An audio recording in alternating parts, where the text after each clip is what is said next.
Okay, so now I'm going to touch up the red areas with a very old pot of blood red, which is that sort of bright.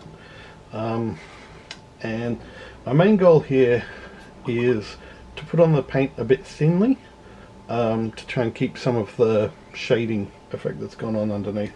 But I also want to make sure I don't touch the sides. So I only want to actually highlight the flat areas. So I don't want to go into any of the recesses. I just want to highlight the flat areas. And the reason for this is just to add some vibrancy that has been lost because of the shading. The other reason why you don't want to actually touch the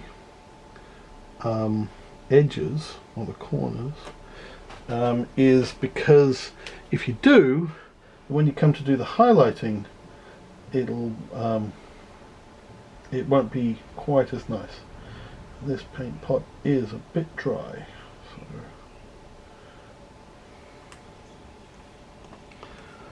let's do a shoulder.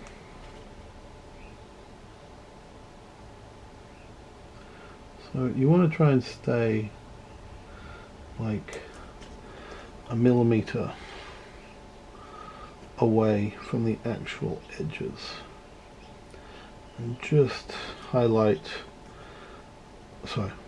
just going over these center areas makes it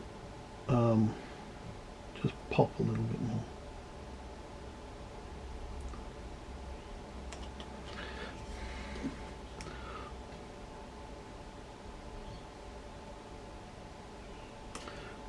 Now there may be times when I pick up the model because it's very difficult to actually paint on a stand I'm finding. I haven't painted like this before, so this is all a learning experience for me as well. With this shield that's here, I'm planning on getting a transfer of a white skull and putting it on the shield, but I need to find my transfer sheets. I haven't used them in so long, I'm not sure where they are.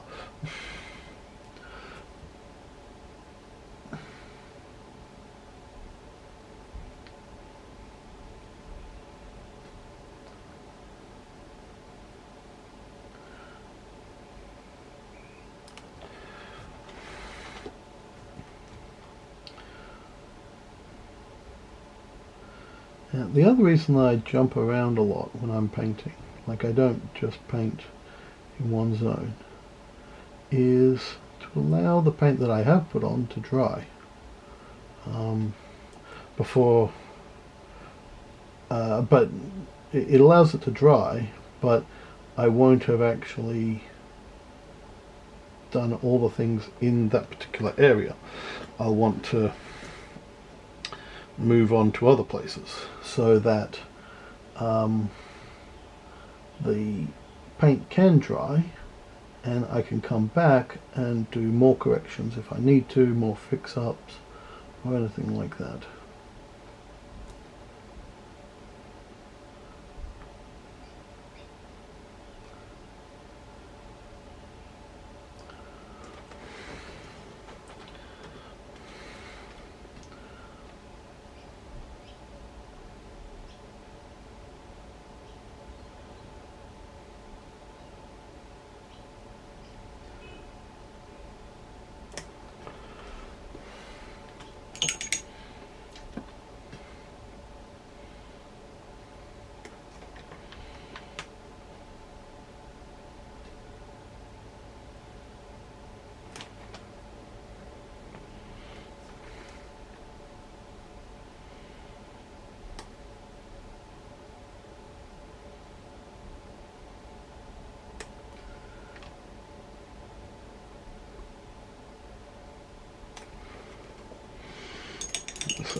This can take a while. This is what I was saying. This is the longest process I find of painting any model, is the highlighting after the shading, because there's so many little areas that you just want to touch up.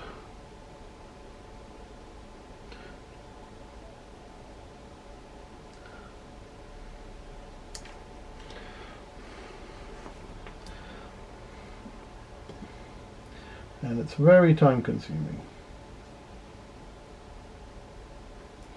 But this is also where you get the biggest bang for your buck. You can leave the model where it was in that shaded state, and it is totally playable, and at that point you have a model which is, you know, able to fight your enemies. But if you're looking for something more of a display piece, then you might want to go to this sort of level of improvement. So I'm thinking this red paint is actually not quite doing what I want. Still coming up a bit streaky.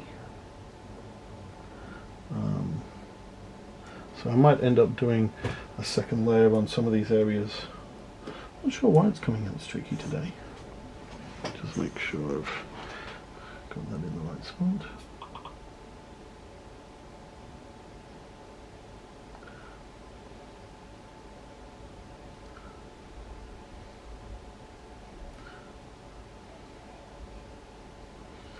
Yeah, it's coming out very streaky. I'm not happy with it.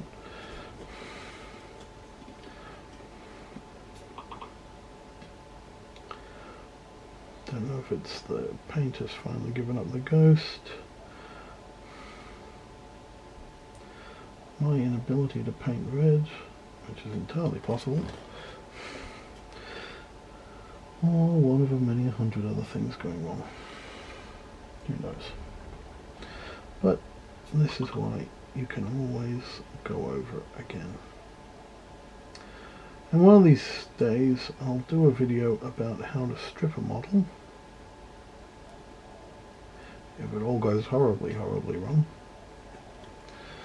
But yeah, this is not coming out the colour I wanted it to. What to do?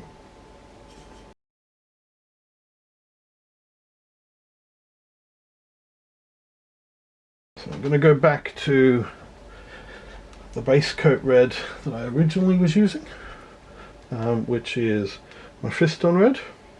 The good thing with this paint is that as a base paint it is very thick and covers a lot of things.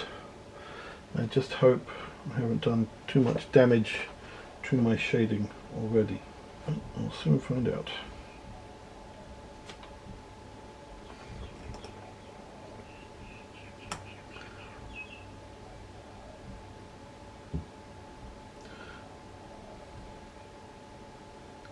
Still coming through streaky.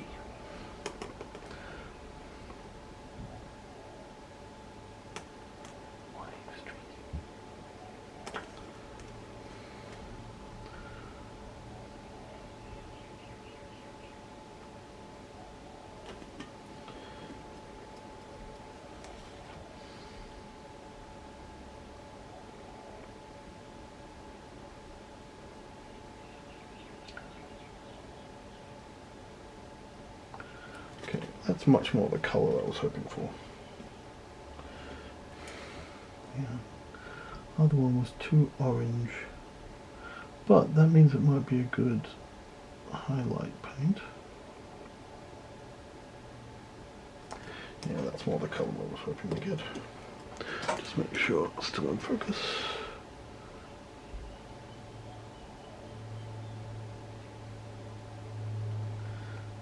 The same rules apply, just trying to stay about a millimetre away from the edges.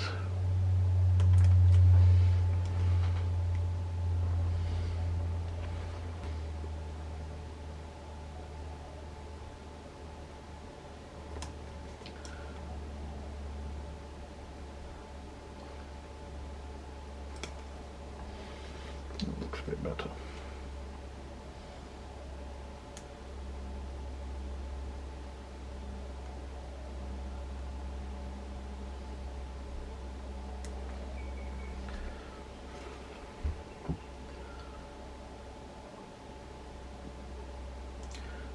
Much happier with that color. Okay, cool.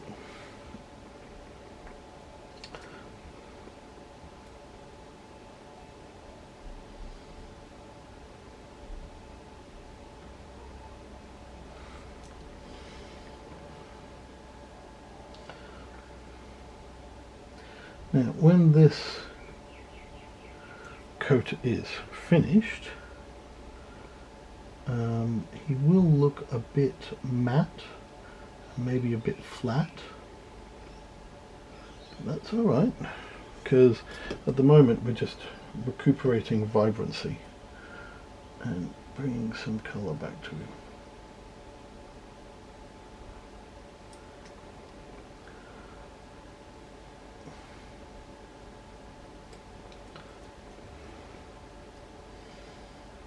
By the way, I might be mixing terms here. There's probably like actual technical terms for the stuff that I'm doing, but I don't know what they are because I never do my research into actual techniques. Most of this stuff I have taught myself over many years, apart from dry brushing. Dry brushing someone taught me, and that is the correct term for it. I can't remember who taught me dry brushing. I think it might have been when I was younger and I was in the UK. I went to a games workshop in York, and I remember seeing a guy do dry brushing on a shield and thinking it was the most amazing thing ever because there was all this gold and all this detail.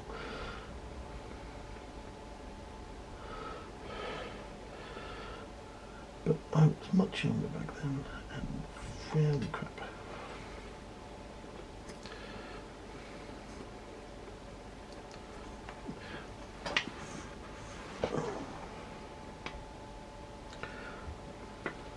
Sorry I keep getting the model out of focus.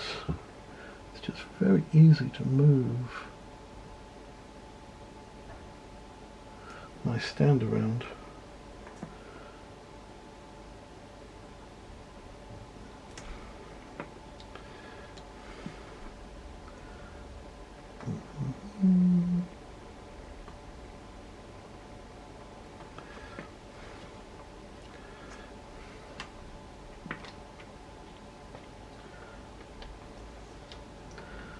So he's starting to become a bit more vibrant, which is good. That's what we wanted.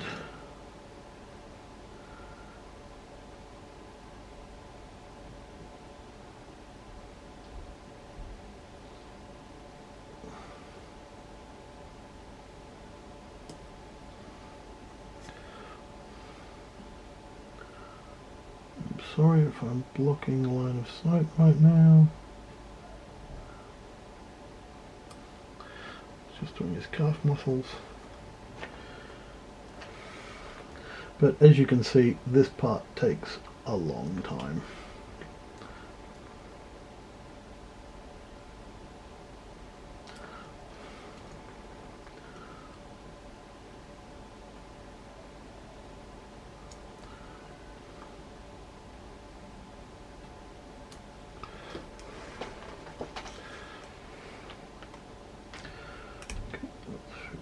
This area.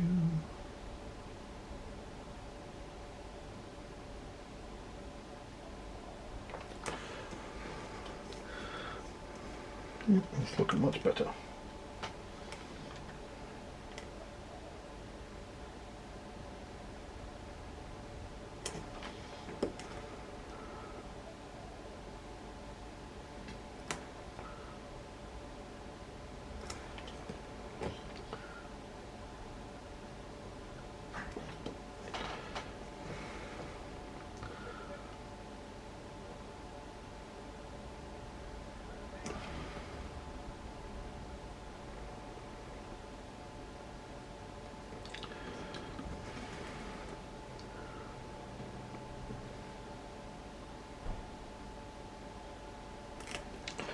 Okay.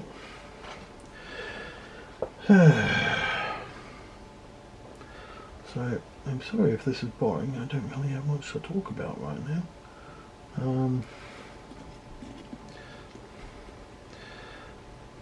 Why don't we... well, I've never said this before.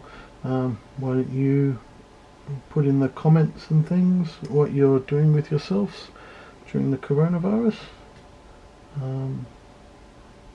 Just that's one of the reasons that I started doing these, is because going a bit insane working from home, and this is a nice relaxing way for me to deal with the situation. Okay, so I took a little break because the camera ran out of battery again, which is getting a bit annoying.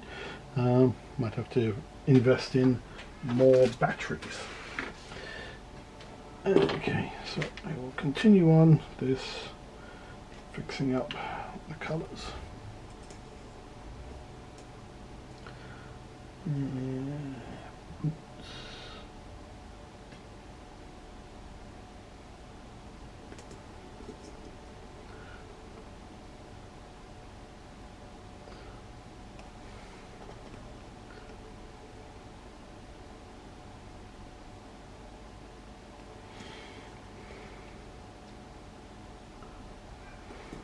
So yeah, I think before I was cut off, I was asking, what's everyone doing with COVID-19? What are they doing to keep sane? I'm painting and working and other things.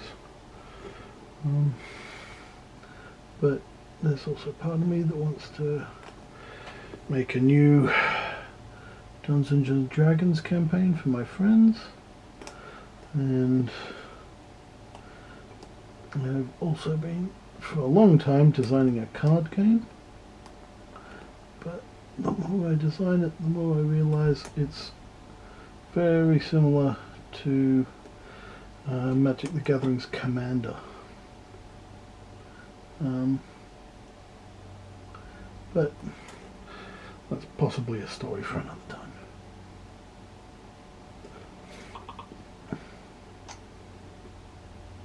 So what other hobbies do you guys have? I have far too many hobbies. I am a programmer by trade. I've been playing Magic since I was 9. I've been playing Warhammer since I was 10 or 11. I think it's 11. I think someone introduced me to it when I was in primary school, and then I didn't have any money to actually buy any of it. And then when I got more friends in high school, they had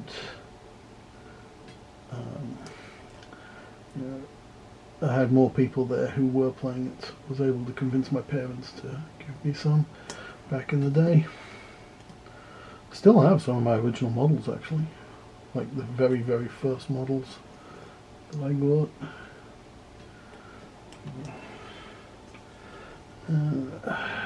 That was back in the days of 2nd edition, so with ridiculous weapon modifiers and all sorts of craziness. But I actually quite like, what are we up to now? 8th edition? But I've really gotten into Kill Team with my friends. And also D&D, actually. Got quite a few friends. I moved this too much. Quite a few friends who play D&D now, and I actually do quite a lot of models for D&D. So I am expanding out of the Warhammer comfort zone and into some more fantasy style things, which is good fun as well.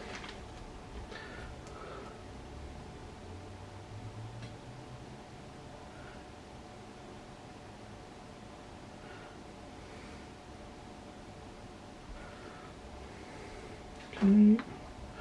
So we're almost done with the red, not too many panels to go.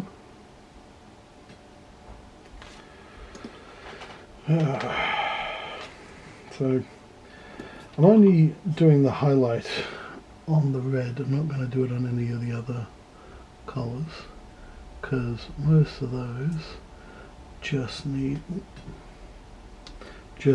to have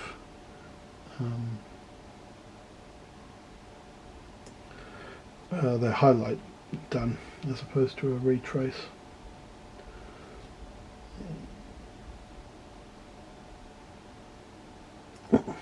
Okay, so let's just recenter that. Okay, so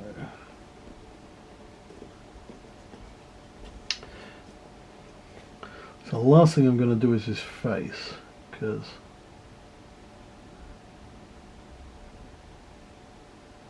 it's the one thing I'm sure I'm going to stuff up. And now that I've said that, it's guaranteed to happen. Okay.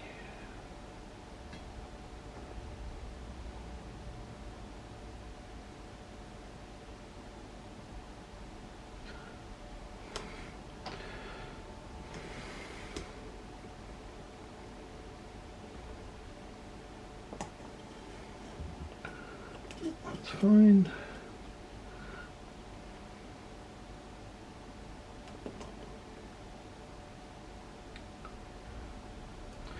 So, as you can see from this, we've got this nice sort of two-tone effect where we've got a little bit of shading going on, which is just darkening up those dark areas and making him sort of pop a bit more and seem a bit more alive. Okay, so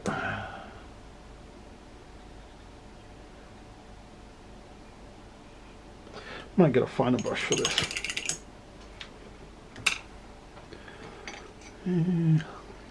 Yep, you'll work.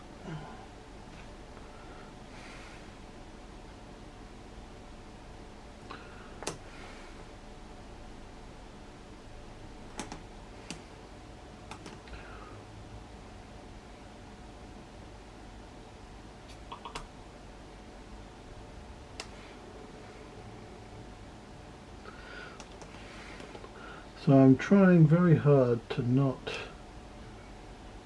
touch any of the lines or edges.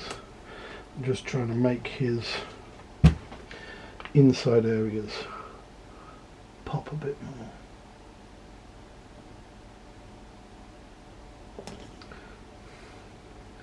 And keep in mind that if I ever really don't like something, I can always go over it with shading again.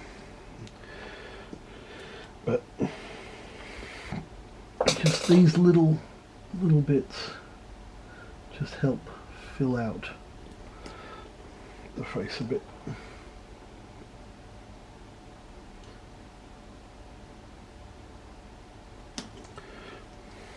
And notice that just a brush technique thing here, I'm not always using the point of the brush. Quite frequently I'm using the side of the brush, because you don't have to stab the model all the time. You can just lie things next to it and stroke it around. Okay, so oh dear.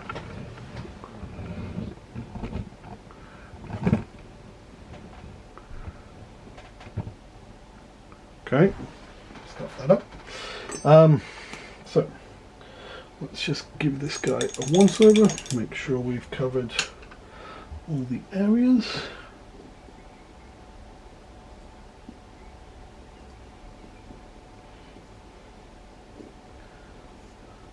Now I have just noticed something that I've missed. I'm not sure if you can see it, but on his hand here there is a little skull that I've completely missed. So I might just fix that up before I move on to the next step.